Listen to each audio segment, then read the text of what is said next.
ریاست کو بھی یرغمال بناتے ہیں، اداروں کو بھی یرغمال بناتے ہیں، اور اس کا نتیجہ وہ یہ سمجھتے ہیں کہ ہماری اتنی طاقت ہے، ہم جتھے منظم کریں گے، کہیں پہ کوئی جلسہ جلوس کریں گے، ہم نے اگر فتویٰ دے دیا کہ فلاں گستاخی رسول کا مرتکب ہوا ہے تو لوگ اس کو اٹھیں گے اور ماریں گے، تو بھائی یہ ہوگا، لیکن یہ یاد رکھیں کہ جس وقت طاقت کا یہ پلڑا پلٹا تو پھر اس کے بعد جو کوئی مذہب کا نام لے گا تو پھر ان کے ساتھ بھی رد عمل میں وہی کچھ ہوگا، یہ یاد رکھیں۔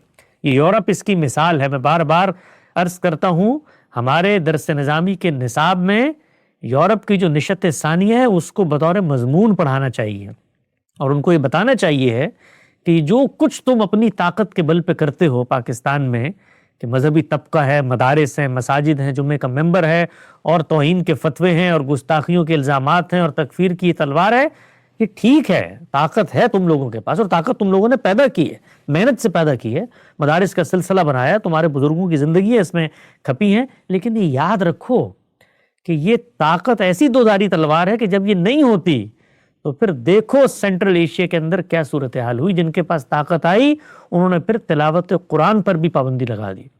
تو مذہبی طبقے کو جو بات سمجھ میں نہیں آتی وہ یہ ہے کہ طاقت وقت کی بات ہوتی ہے، آج تمہارے ہاتھ میں ہے تو تم ویڈیو بنا کے الزام لگاتے ہو اور پٹیشنیں دائر کر کے لوگوں کو یرغمال بناتے ہو اور ان سے مطالبات اپناتے ہو، اور تم لوگوں نے ایک دور میں جب تمہارے حقوق کے تحفظ میں کوئی حکمران آیا تو اس سے قانون سازی بھی، یہ جب پلٹے گی تو پھر یاد رکھو کہ ایمان کا تحفظ بھی ناممکن ہو جائے گا۔ ہم یہ نہیں چاہتے، ہم مسلمان ہیں، ہم یہ چاہتے ہیں کہ مسلمان اللہ اور اس کے پیغمبر کی بات مانے، قرآن و سنت پر عمل پیرا ہو، لیکن وہ زمین پہ خدا نہ بنے۔ تو یہ جو کچھ جیو کے ساتھ ہوا ہے یہ اس کا مظہر ہے کہ ہماری سوسائٹی کی پستی دیکھیے، ہماری سوسائٹی کی زبوں حالی دیکھیے کہ ایک مسلمان کسی اسلام کی خدمت کے جذبے سے کوئی ڈاکومنٹری بناتا ہے اور اس میں ایک تہذیبی قدر کی خلاف ورزی ہو جاتی، کوئی دینی اور کوئی قرآن و سنت پر مبنی منصوص فیصلہ، تہذیبی قدر ہے، اس کو اس جگہ پہ رکھیں، تہذیبی قدر ہے، سد ذریعہ کے اصول پر مسلمانوں نے اپنائی بھی اور درست اپنائی بھی ہے، اس کی کہیں پر خلاف ورزی ہو جاتی ہے اور وہ آ کر اس میں معذرت پیش کرتے ہیں، معذرت بھی اللہ کے سامنے پیش کریں، لوگوں کے سامنے جھک کر لوگوں کے سامنے اس طریقے کی آپ معافی مانگیں، اور پھر اس کے بعد وہ یہ کہیں کہ نہیں اس طرح سے معافی، آپ ہوتے کون ہیں؟ آپ کی حیثیت کیا ہے؟ آپ کو خدا نے زمین پر اپنا نمائندہ بنایا ہے کہ آپ کے سامنے آ کر آہوزاری کریں گے؟ اگر کوئی قوانین ہیں اور وہ اس طرح کی چیزوں پر لوگوں کو مجبور کرتے ہیں تو ان کو بھی درست ہونا چاہیے، ان قوانین کے اندر بھی ترمیم اور تبدیلی ہونی چاہیے۔ اور یہ جو لوگ اس وقت ان چیزوں کو سن رہے ہیں وہ ڈرتے ہیں مذہبی لوگوں سے اور احتیاط کرتے ہیں، لیکن کبھی ان کے اندر اتنے وہ لوگ جو ظاہر میں احترام کرتے ہیں، ان کے ساتھ خلوتوں میں بیٹھے ہیں، وہ اسی مذہبی طبقے کو جس تان و تشنیع کے ساتھ پکارتے ہیں، ان کے اس کردار اور اس رویے کی وجہ سے وہ جب ان کو طاقت ملے گی تو ذرا سوچیں انجام کیا ہوگا۔ تو یہ وقت ہے کہ یہ لوگ جو سمجھتے ہیں اور اس میں جو لوگ پیش ہوتے ہیں نا آگے بڑھ کے، اور وہ مذہبی طبقے کو ابھارتے ہیں کہ اس طرح کے معاملات میں تم اقدام کرو، ان کے لیے بھی پیغام ہے تاریخ کا کہ مذہبی طبقے کی دریوزہ گری کا انجام کبھی اچھا نہیں نکلا۔ یہ وہ طبقہ ہے کہ جس دن وہ آپ کی کسی بات سے ادنا سا ناخوش ہوگا تو پھر واپسی کا کرایہ بھی نہیں دے گا۔ جو لوگ سمجھتے ہیں نا کہ ہم مذہبی دنیا کے آنکھ کے تارے بن جائیں گے اس طرح کا اشتعال دلا کر اور رد عمل دلا کر اور اپنے آپ کو تحفظ ناموس رسالت کا چیمپئن بنا کر، یہ تاریخ گواہ ہے، تاریخ گواہ، اسی ملک کی تاریخ گواہ ہے کہ پھر ان کے طبقات میں اونچ نیچ ہو جاتی ہے تو پھر صورتحال کیا ہوتی ہے۔ تو جو کچھ یہاں پر ہو رہا ہے ہمارے ملک میں اس وقت یہ سری پرسیکیوشن ہے۔ اس کو تو لوگ پیش ایسے کر رہے ہیں نا کہ یہ مثال کے طور پہ توہین رسالت ہو گئی، یا نعوذ باللہ خاکے چلا دیے گئے، یا نعوذ باللہ اہانت ہو گئی، یا فلاں ہو گیا، یہ نہیں ہے، اس کے الٹ ہے صورتحال، پرسیکیوشن ہے، یہ قتل ہے لوگوں کی عصمت کا، ان کے ایمان اور کفر کا فیصلہ کرنا آپ کے ہاتھ میں نہیں ہے کہ آپ فیصلہ کریں کہ فلاں، وہ شخص بتائے گا، وہ رپورٹر جس سے غلطی ہوئی ہے وہ بتائے گا مجھ سے غلطی ہو گئی، میرا مقصد یہ نہیں تھا، بات ختم۔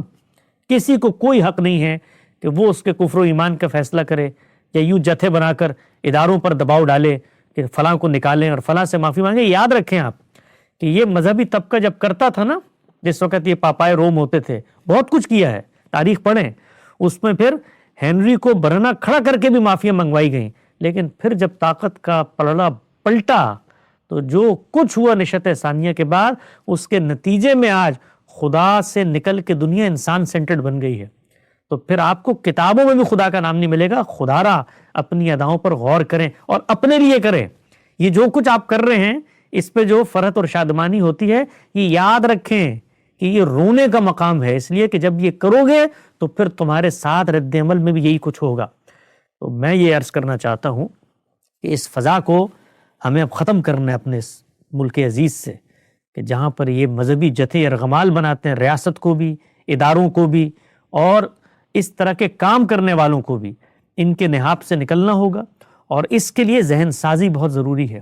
عوام الناس سمجھے. جب اس طرح کا اشتعال دلانے والے لوگ آگے آئیں تو آپ اپنا احتساب کریں، ہمت پیدا کریں. اور ہمت، حوصلہ یہ اجتماعی طور پر جب کردار میں ڈھلتا ہے تو پھر مقابلے کی سطح پہ آتا ہے. دانشور ہمت پیدا کریں، علماء ہمت پیدا کریں. ہمیں بھی دسیوں لوگ یہ کہتے ہوں گے، ہمارے اپنے ارد گرد کے لوگ کہتے ہیں یار آپ یہ بات مت کریں، اس کا آپ کو نقصان ہوگا. تو اگر وہ لوگ جو ذمہ داری کے مقام پر بیٹھے ہیں وہ بھی یہ بات نہ کریں تو پھر کون بات کرے گا؟ تو مجھے بڑی خوشی ہوئی کہ بعض لوگوں نے آگے بڑھ کر اس جو فتنہ ہے، اس وقت جو یہ فتنہ پھیلایا جا رہا ہے، اس کے خلاف آواز بلند کی ہے. غلطی ہوتی ہے، لیکن غلطی کو جب آپ توہین اور اہانت کا موضوع بنا کر پروپیگنڈا کریں گے تو یہ فتنہ ہوگا. پہلے فتنے کا سر کچلا جائے گا، پھر غلطی پہ تنبیہ کی جائے گی. تو میرا یہی پیغام ہے ریاست کے لوگوں کو بھی کہ آپ بھی کچھ ہوش کے ناخن لیں. آپ نے جب طالبان نے اسی اپنی تعبیر کو اس ملک میں نافذ کرنے کا فیصلہ کیا تو جب گھر تک بات آئی تو پھر ضرب اسب کیا نا، بھائی لڑے کہ نہیں لڑے. وہ یہی لوگ تھے، مذہبی طبقے کے لوگ تھے، یہی مدارس کے نکلے ہوئے تھے، انہی علماء کی سرپرستی میں لڑے، ان کو فتنہ خوارج قرار دیا نا. تو یہ جو خارجیت ہمارے یہاں پیدا ہو گئی ہے لوگوں کے کفر و ایمان کا فیصلہ کرنے کے لیے، اس کے خلاف بھی کھڑا ہونا پڑے گا. یعنی ان لوگوں کو کھڑا ہونا پڑے گا. اور یہ ایسے ہمارے حکمران اور سیاستدان ہیں کہ ان کی پیٹھوں پہ کوڑے پڑتے ہیں لیکن ان کو عقل نہیں آتی. آپ یہ دیکھیے اس موجودہ حکومت کے وزراء کو بھی گولیاں ماری گئیں جناب ہمارے احسن اقبال صاحب کو، اسی جرم میں کہ بھئی آپ تو توہین رسالت اور یہ فارم میں سے لفظ نکال دیے، یہ کر دیا. اور اسی فوج کو جو ہمارے ملک کی اس وقت اتنا منظم اور مستحکم ادارہ ہے، اس کے پچھلے سربراہ کے اوپر الزامات لگائے گئے، وہ میلاد کر کے اپنے ایمان کا فیصلہ. ان لوگوں کو یہ سوچنا چاہیے ہے کہ کل یہ اپنے ایمان کی اس طرح سے سرٹیفکیٹ ان سے لیں گے مولویوں سے، تو ان کی اس فتنہ گری کے آگے بند باندھنا ہے نوجوانوں نے، مسلمان امت کے حکام نے اور پڑھے لکھے لوگوں نے. اس جہالت سے اس قوم کو نکالنا ہے. پھر کہتے ہیں جی ملک میں ترقی، کون آئے گا اس ملک میں انویسٹمنٹ کرنے؟ کون آئے گا اس ملک میں ادارے کھولنے جہاں پر چھوٹی چھوٹی بات پر آپ کو کوئی ہو، کسی کے دروازے پر کوئی پوسٹر لگا ہوا ہے؟ آپ ذرا پڑھیں ہیومن رائٹس کمیشن کی رپورٹ، کتنے ہی لوگ ہیں اور مذہبی لوگ ہیں. یہ رپورٹ میں نے انٹرنیٹ پہ پڑھی، BBC کے اوپر آئی، مذہبی لوگوں پر مقدمات ہوئے ہیں توہین رسالت کے. کسی نے کسی کے مسجد کے باہر بینر لگا دیا، اس کو اس نے اتارا تو توہین رسالت ہو گئی. تو توہین بندہ بتائے گا مجھ سے ہوئی ہے، وہ اس کے قول اور عمل میں ڈھلنی چاہیے ہے. کسی شخص کو یہ حق حاصل نہیں ہے کہ جو شخص کسی پر کہتا ہے کہ توہین رسالت اس نے کی ہے، اس شخص کو فی الفور گرفتار ہونا چاہیے. اس شخص کو عدالت میں پیش کر کے جیل میں ڈالنا چاہیے کہ تم فتنہ پیدا کر رہے ہو، تم لوگوں کو ابھار رہے ہو یہ نام لے کر. تو کسی شخص کو ریاست میں یہ حق حاصل نہیں ہے کہ وہ کسی دوسرے پر الزام لگائے کہ تم نے توہین کر دی. یہ الزام لگانا فتنہ ہے، یہ الزام لگانا جرم ہے. باقی قوانین بننے چاہیے، دنیا بھر میں وہ قوانین بنے ہیں، وہ اس طریقے کے نہیں ہونے چاہیے جس طریقے کے ہمارے ملک میں بن گئے ہیں. اور اس میں نہ نیت، نہ محرک، نہ اس کے بعد کسی کا ارادہ، نہ اس کا بیان، نہ اس کا کنڈکٹ. ابھی ہمارے انجینئر مرزا محمد علی صاحب کے ساتھ کیا کیا ان لوگوں نے، کیا کیا آپ سوچیں نا. یعنی ایک آدمی دین کی تعلیم دے رہا ہے، اس کا جملہ کاٹا اور اس کے اوپر توہین رسالت کا. بھئی توہین اس آدمی کے حاشیے خیال میں ہے تو یہ صرف اور صرف پرسیکیوشن ہے، اس کے لیے کوئی دوسرا لفظ نہیں ہے. اور اس پر کوئی رعایت نہیں ہے ان لوگوں کے لیے کہ جو ان چیزوں کو فتنہ بناتے ہیں. یہ لوگ مجرم ہیں، اسلام کے مجرم، اس قوم کے مجرم، اس ملت کے مجرم. ان لوگوں کو جیلوں میں ڈالنا چاہیے. ان کے خلاف اسلامی نظریاتی کونسل میں آ کے فتوے آنے چاہیے. ان کے خلاف لوگوں کو منظم کرنا چاہیے.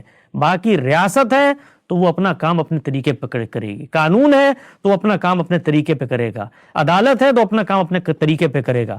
لوگوں کے زور پر اس طرح کے فیصلے منوانا یہ ہماری ملت کے حق میں نہیں ہے، اور ہم آخری دم تک اس فکر اور جس تعبیر ہم جس پہ کھڑے ہیں، اس میں تکفیر اور اس طرح کے الزامات لگانا لوگوں، یہ دو آخری ہتھیار ہیں علماء کے، دو آخری ہتھیار ہیں جن کے ذریعے وہ طاقت حاصل کرنا چاہتے ہیں. طاقت نہیں ہے ان کے پاس، طاقت ان کے ہاتھ سے نکل چکی ہے، نہ ریاست ان کے پاس ہے نہ طاقت ان کے پاس ہے. جو چیز ہے وہ کیا ہے؟ وہ ہے اسٹریٹ پاور، مذہبی جتھوں کو منظم کر کے تکفیر اور توہین کی تلوار استعمال کر کے اپنے خوف سے لوگوں کو سرنگو کرنا، یہ ہے. ورنہ ہمارے یہ مذہبی لوگ کھڑے ہوتے ہیں الیکشنوں میں، پوری قوم میں کتنے لوگ ان کو ووٹ دیتے ہیں؟ کیوں نہیں دیتے ووٹ؟ اس لیے نہیں دیتے کہ وہ یہ نہیں سمجھتے کہ یہ ہماری قیادت کے اہل ہیں، وہ سیاستدانوں کو ووٹ دیتے ہیں. تو ان مذہبی تنظیموں کو، ان سیاسی جماعتوں کو، ریاست کو فعال ہو کر ان کو ان حرکات سے باز رکھنا چاہیے. جی بہت خوب حسن بھائی. حسن بھائی ایک اور چیز کی طرف اشارہ کیجیے گا کہ آپ نے یہ کہا کہ توہین کرنے والا خود بتائے گا کہ وہ توہین کی نیت سے کوئی عمل کر رہا ہے، لیکن اسی حلقے کی جانب سے یہ کہا جاتا ہے کہ جب باقی جرائم کو ہم دیکھتے ہیں، قتل کرنے کو یا پھر زیادتی کرنے کو، تو وہاں پر تو نیت کو ملحوظ خاطر نہیں رکھا جاتا. تو پھر باقاعدہ آپ توہین کے اندر یہ شرط کیوں شامل کرتے ہیں کہ وہاں پر ارادتاً کوئی شخص یا پھر اس کی نیت توہین کرنے کی ہو تبھی وہ توہین کہلوائے گی؟ آپ دیکھتے ہیں، آپ کو کس نے حق دیا دیکھنے کا؟ پولیس دیکھتی ہے، قانون دیکھتا ہے. آپ تو عام شہری ہیں، آپ رپورٹ کرتے ہیں کوئی چیز اگر ہوتی ہے، اس کے بعد ادارے فیصلہ کرتے ہیں، وہاں پر گفتگو ہوتی ہے. یہ مجھے کب سے حق مل گیا کہ میں کوئی چیز دیکھوں اور میں کہوں جی قتل ہو گیا ہے، فلاں جگہ پہ چوری ہو گئی؟ یہ میرا کام ہے؟ یہ میرا کام ہی نہیں ہے، میری جورسڈکشن ہی نہیں ہے، مجھے یہ حق ہی نہیں دیا گیا، نہ قانون کی سطح پہ، نہ ریاست کی سطح پہ، نہ دین کی سطح پہ. یہ حق ہی نہیں ہے مجھے. میرا کام زیادہ سے زیادہ کسی چیز کو قانون تک پہنچانا ہے. میں اگر قانون تک پہنچانے کے بعد ایک لفظ زبان سے نکالتا ہوں تو میں مجرم ہوں، اس لیے کہ جرم جب تک ثابت نہ ہو جائے اس وقت تک میں کسی شخص کے اوپر کوئی جملہ نہیں کہہ سکتا. تو مجھے تو کبھی حق نہیں ہوا کہ میں کہوں قتل ہو گیا ہے، میں کہوں چوری ہو گئی ہے. میرا کام ہوتا ہے واقعے کو رپورٹ کرنا، اس کے بعد قانون اپنا رستہ لیتا ہے، اور قانون بھی اگر درست نہیں ہے تو اس کو بھی درست ہونا چاہیے. قانون جو ہے یہ پاکستان میں جو بنا ہوا ہے قانون، جس میں توبہ کی کوئی گنجائش، یہ آسمان سے اترا قانون، یہ قومی اسمبلی نے بنایا قانون، اس میں ترمیمیں ہوئی ہیں اس قانون میں. اس قانون کو درست ہونا چاہیے. یہ فقہ اسلامی کے خلاف ہے، فقہ حنفی کے خلاف ہے، قرآن و سنت تو دور کی بات ہے، فقہ کے بھی خلاف ہے. پورے اعتماد سے ہم یہ کہتے ہیں اور ثابت کرتے ہیں، آئیں لوگ لے کر اس کو. تو قانون جو ایک طرف یہ کہتے ہیں کہ یہ جمہوریت جو ہے یہ کفر ہے، کیونکہ اس میں اگر کل سب نے مل کے فیصلہ کر لیا دین کے خلاف تو وہ کیسے ہم مان لیں گے. تو یہ جمہوریت جب کوئی فیصلہ کر لے تو اس پہ تنقید نہیں ہو سکتی. ایک طرف جمہوریت کفر ہو جاتی ہے اس وجہ سے، اور وہ پارلیمنٹ کو قانون بنایا اللہ اور اس کے رسول کے نام پر، تو لوگوں کو حق ہے یہ کہنے کا بھائی اللہ اور رسول کے نام پر غلط بنایا تم نے قانون. تو ہمارے ہاں ملک کے اندر یہ ایک ہتھیار ہے، کوئی یہ میرٹ کے اوپر استعمال نہیں ہوتا. لوگوں پہ الزامات لگتے ہیں، لوگوں پہ لوگ تہمتیں لگاتے ہیں کہ تم نے فلاں نے توہین کر دی، فلاں نے. یہ علماء پہ کیوں لگتے ہیں یہ الزامات؟ یہ کیوں روز علماء آ کر توبہ توبہ کر؟ یہ توہین، علماء تو دعوت اور ارشاد کا کام کر رہے ہیں، ان کو کیوں وضاحتیں دینی پڑتی ہیں؟ اس لیے دینی پڑتی ہیں کہ عام لوگ اٹھتے ہیں، جملے پکڑتے ہیں اور فیصلے صادر کر دیتے ہیں. فلاں نے تو، یہ آپ کا کام ہی نہیں ہے، آپ کو حق ہی نہیں دیا کسی نے. یہ لوگوں کی عزت کے اوپر حملہ ہے، آبرو کے اوپر حملہ ہے. قانون اپنا کام کرے گا، اور قانون کو بھی درست طریقے سے کرنا چاہیے. ہمارے ہاں نہ قانون درست طریقے سے کام کرتا ہے، اور نہ لوگوں کو یہ حق ہے کہ وہ اپنی حیثیت کو پہچانے کہ ان کو کسی نے مجسٹریٹ نہیں بنایا کہ وہ بیٹھ کے لوگوں کے قول و فعل کے اوپر حکم اور فتوے صادر کریں. کسی چیز پہ آپ اعتراض ہے، آپ جا کے اس کو رپورٹ کر کے اپنا کام کریں گھر پہ بیٹھ کے. قانون جانے. یہ جو لوگوں کو جتھے بنا کے منظم کرنا، ویڈیوز بنانا کہ فلاں گستاخ ہو گیا ہے اور اب ہمیں یہ کر، یہ قانون کے طریقے پہ کام ہوتا ہے. یہ یرغمال بنایا جاتا ہے قانون کو، عدالتوں کو. ڈرتے ہیں جج، فیصلہ دیتے ہوئے ڈرتے ہیں، اور قانون پر عمل درآمد کرتے ہوئے ڈرتے ہیں. قانون سامنے ہوتا ہے، بندے چیخ چیخ کے کہہ رہے ہوتے ہیں نہیں ہوتا. کہیں ہوتی ہوگی توہین، ہوتی ہوگی تو بھائی جا کے قانون اس کے اوپر رستہ لے. کوئی شخص اگر کھڑے ہو کے پاکستان میں کوئی اس طرح کا کام کر رہا ہے تو قانون، آپ کیوں کھڑے ہو کر عدالت بن جاتے ہیں؟ یہ سوال ہے اصل میں. عدالت کو بننا ہے، مجھے نہیں بننا. اس میں اپنے فرق کو پہچانے.